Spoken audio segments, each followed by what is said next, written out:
Hi guys! Welcome back sa ating panibagong video. So ngayon guys, i-share ko lang sa inyo yung update ng bagong YouTube Studio. Kung makikita nyo dyan, pwede na tayong mag-upload ng ating video gamit ang ating Studio app. So pwedeng hindi na natin kailangan pumunta sa YouTube application. So ang gagawin nyo lang, i-click nyo lang yung plus sign and then lagyan nyo na ng title.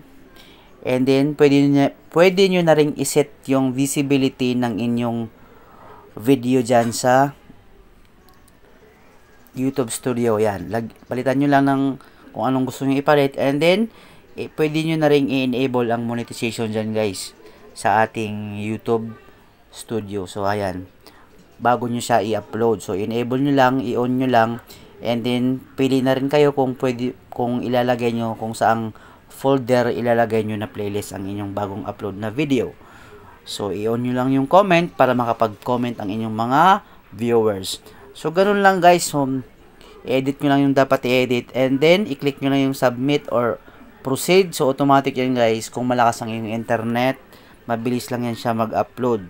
So, pag once na na-submit nyo na or na-upload nyo na, antayin nyo na lang na mag 100%.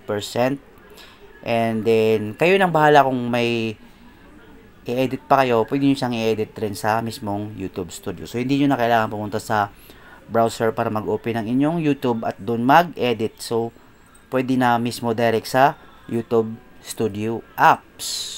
So, ang galing. So, yun lang guys. So, thank you.